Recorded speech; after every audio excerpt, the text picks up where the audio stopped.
Good morning students. कैसे हो बच्चों? आई होप आप सभी स्वस्थ होंगे और अपना काम भी रेगुलर वे से कर रहे होंगे। देखो बच्चों, हमारा सिलेबस है वो कवर हो चुका है। उसके बाद हमने इससे पहले मॉडल टेस्ट पेपर किया। आज हम करने वाले हैं सैम्पल पेपर 2। ठीक है, जो ये हमारा सैम्पल पेपर 2 है, ये बेस्ड है बच्चों। जो हमारे चैप्टर हमने 8 चैप्टर से लेकर के 13 चैप्टर तक जो किए हैं उसी के ऊपर बेस्ड है। इट मीन्स आप अगर आपको चैप्टर 8 से लेकर के और 13 चैप्टर अच्छे से आप समझ पाए हो तो जो ये क्वेश्चन दिए गए हैं इन क्वेश्चनों के आप इजीली आंसर दे पाएंगे। ओके, अगर आप आंसर नहीं दे पाते हो इट मीन्स आपको चैप्टर को समझने में कमी रही है, आपको चैप्टर है समझ में नहीं आया है। ठीक है, तो चलो अब हम स्टार्ट करते हैं। क्वेश्चन फर्स्ट है, choose the correct answer. Okay, the coldest layer of atmosphere is. ठीक है, जैसे ही आपने क्वेश्चन पढ़ा आपके दिमाग में आ गया होगा कि हमने ये चैप्टर 8th में पढ़ा था और जो कोल्डेस्ट लेयर होती है एटमॉस्फेयर में वो कौन सी होती है? मेसोस्फेयर होती है। ठीक है, तो इसका आंसर क्या होगा? सी। ओके, नेक्स्ट देखो, क्वेश्चन नंबर 2 है हमारा, in the process of purification of water chlorine tablet are added to. देखो, वाटर को हम प्योरीफाई कर देते हैं लेकिन उसमें क्लोरीन या ओजोन हम टैबलेट ऐड करते हैं। वो किस वजह से की जाती है? वो की जाती है बच्चों कि वाटर के अंदर जो जर्म्स प्रेजेंट होते हैं उन जर्म्स को किल करने के लिए हम वो ऐड करते हैं। तो इसका सही आंसर होगा A, kill the germs in water. Okay, next हमारा क्वेश्चन है, क्वेश्चन नंबर 3 है बच्चों। क्वेश्चन नंबर 3 में क्या है कि the soil is form by the process of, कि जो सोयल की फॉर्मेशन है वो कैसे होती है? तो इसका आंसर होगा बच्चों वेदरिंग ऑफ रॉक्स।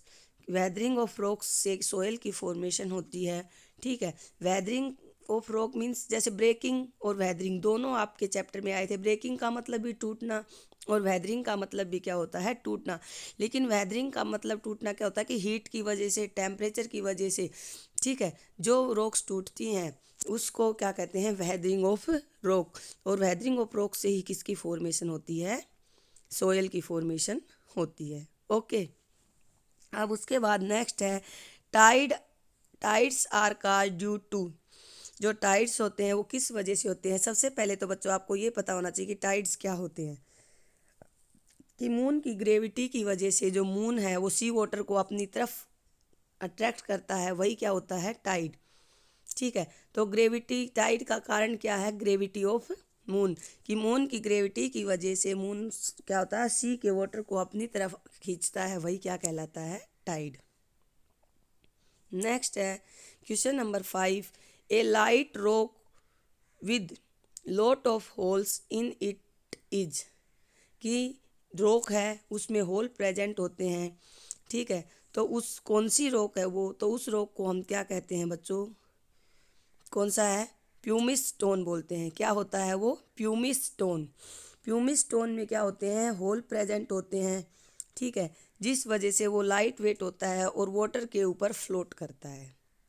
ओके, इसके बाद जो हमारा सेकंड क्वेश्चन है वो है give one word sentence answer. कि आपको वन वर्ड में ही इनका आंसर देना है या एक सेंटेंस में इनका आंसर आपको देना है। ओके, तो देखो, फर्स्ट जो हमारा क्वेश्चन है वो है which rock is use to make blackboard और स्लेट। कि कौन सी रॉक है जिससे ब्लैक बोर्ड और स्लेट बनाई जाती है? तो इसका आंसर होगा बच्चों स्लेट। स्लेट क्या है? स्लेट रॉक से ब्लैक बोर्ड और स्लेट बनाई जाती हैं। ओके, इसके बाद नेक्स्ट हमारा सेकंड क्वेश्चन है what is meant by tsunami. What is meant by tsunami, कि सुनामी क्या है? सुनामी से आप क्या समझते हो? ठीक है, tsunami is a huge wave in ocean is called due to volcanic eruption under sea earthquake etcetera. Means tsunami क्या है? Huge wave of ocean. Ocean में एक बहुत बड़ी जो वेव जनरेट होती हैं वो है। और इसका कारण क्या है? या तो जो वेव हैं वोल्केनिक इरेप्शन की वजह से होती हैं या सी के अंदर ही अर्थक्वेक आता है उसकी वजह से ये वेव जनरेट होती हैं। और जो वेव जनरेट होती हैं उन्हीं को हम क्या कहते हैं? वे सुनामी। ठीक है। सुनामी कहाँ आता है? सी के अंदर। सी के अंदर जो लहरें होती हैं वो जनरेट होती हैं, ओके, पैदा होती हैं। जनरेट मतलब पैदा होती हैं। Next, name the main green house gas, कि ग्रीन हाउस गैस कौन कौन सी होती हैं। तो देखो बच्चों, ये अभी हमने चैप्टर में करवाया था आपको। Green house gas, green house effect क्या होता है कि कार्बन डाइऑक्साइड, मीथेन और वाटर वेपर्स की वजह से अर्थ सरफेस जो है उसका टेम्परेचर इंक्रीज हो जाता है। क्यों इंक्रीज हो जाता है? कि जो कार्बन डाइऑक्साइड है वो सन से जो रेज आती हैं उनको अब्जॉर्ब कर लेती है, ट्रैप्ड कर लेती है और वापस उनको बैक नहीं होने देती है। इसी वजह से अर्थ सरफेस का जो टेम्परेचर है वो इंक्रीज हो जाता है। ठीक है, उसको क्या कहते हैं? Green house gas effect. अब ग्रीन हाउस गैस कौन कौन सी हुई? कार्बन डाइऑक्साइड है। ये देखो बच्चों, कार्बन डाइऑक्साइड है। इसके साथ साथ हमने कार्बन डाइऑक्साइड का ऐसे केमिकल फॉर्मूला भी लिखा हुआ है। ऐसे ही मीथेन है। मीथेन का भी हमने केमिकल फॉर्मूला लिखा हुआ है और आप सभी को आता भी है, क्योंकि क्लास में आप सभी बताते थे और आपको आता है।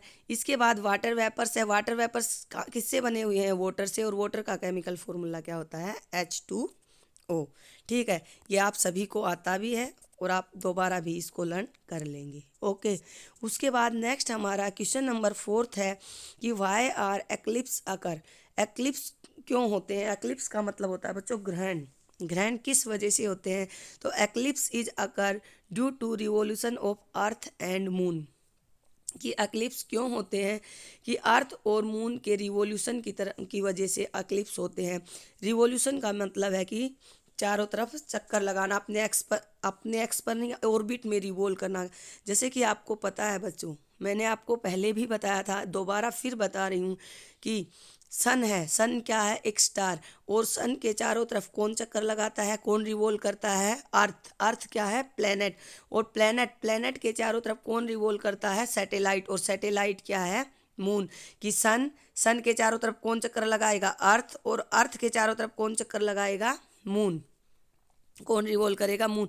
और इसी रिवॉल्यूशन की वजह से ही क्या है, क्या होता है? एक्लिप्स है वो होते हैं, ग्रहण है वो होते हैं, ओके। उसके बाद क्वेश्चन नंबर हमारा 5 है, what is carrying away of top soil by wind and water called. Carrying away top soil means जो सोयल होती है उसकी जो अपर लेयर है वो चली जाती है वाटर और विंड की हेल्प से, तो उसको हम क्या कहते हैं बच्चों? Soil erosion.